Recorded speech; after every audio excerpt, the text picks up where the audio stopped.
কোথাও সেই নারীদের পরিচয় পরিচিত হওয়া যাদের বাংলাদেশের সংগ্রামে সরাসরি অবদান রয়েছে। এবং এই জন্য আমরা বিশ্বাস করি যে যত দ্রুত প্রশাসন আমাদেরকে জটিলতা বা হাইকোর্ট না দেখিয়ে আমাদের হলের নাম পরিবর্তন করে দেবেন, আমাদের মেয়েদের আকাঙ্ক্ষাকে বাস্তবায়ন করবেন, আমরা সফল হব। পরের কথাটা হচ্ছে যে আমাদের বিশ্ববিদ্যালয় বা হলের যখনই আমরা কোনো কাজ করতে যাই আমাদেরকে দেখানো হয় আমাদের টাকা পয়সা খুব কম, আমাদেরকে দেখানো হয় যে কিভাবে এই জিনিসটা স্বল্প রিসোর্সের মধ্যে বাস্তবায়ন করা যায়। আমরা মনে করি যে যখন আমাদের হলের নামের সাথে বঙ্গমাতা শেখ মুজিবুন্নেছা মুজিব এই নামটি আমাদেরকে বয়ে নিয়ে বেরোতে হয়, তখন এটা আমাদের বাইরের ফাইন্যান্স ইনকাম, বাইরের যে কোনো কোলাবোরেশনের জন্য একটা লজ্জার কারণ হয়ে দাঁড়ায়। এবং এই জন্য আমরা অনেকগুলো উদ্যোগ থাকা সত্ত্বেও আমরা সেটা বাস্তবায়ন করতে পারি, এবং আমরা নিজেরাও এটার জন্য কোলাবোরেশন যদি বাদও দিই আমরা নিজেরা একটা পীড়া অনুভব করি। এবং সেই জায়গা থেকে আমার হলের মেয়েদের অধিকাংশের আকাঙ্ক্ষা আজকে আমি এখানে বলার জন্য এসেছি, যেহেতু তারা আমাদের ভোট দিয়ে নির্বাচিত করেছেন।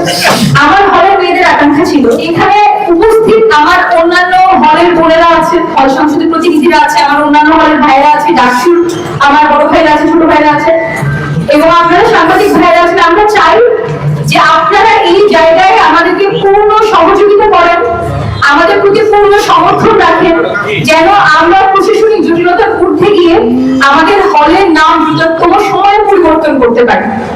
এতটুকুই আমার বলার ছিল। এবং সামনে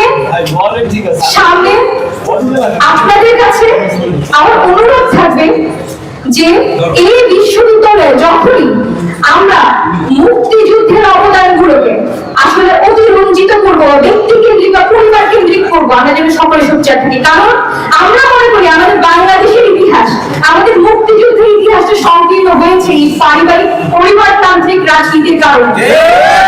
আমরা এটার জন্য লজ্জিত। আমার হল সংসদের প্রতিনিধিরা আমরা 13 জন এটার সাথে একাত্মতা পোষণ করি, এবং আমার হলের অধিকাংশ মেয়ে এটার সাথে একাত্মতা পোষণ করে, এবং তাদের কণ্ঠস্বর হয়ে আমি আজকে এখানে কথা বলছি। এই বিশ্ববিদ্যালয়ে এই ধরনের পরিবারতান্ত্রিক রাজনীতির মধ্যে কোন সংগ্রামকে আর টিকিয়ে রাখা চলবে না। এই বিশ্ববিদ্যালয়ে কোন দলীয় রাজনীতির মধ্যে কোন জনমানুষের সংগ্রামকে আর আটকে রাখা চলবে না। জনমানুষের সংগ্রাম জনমানুষের হইতে হবে, সবার হইতে হবে, এটা কোনো দলের না, এটা কোনো পরিবারের না। এটা বলে আমি আমার কথা এখানে শেষ করবো। আমি মুজিব হল সংসদের সাধারণ সম্পাদক।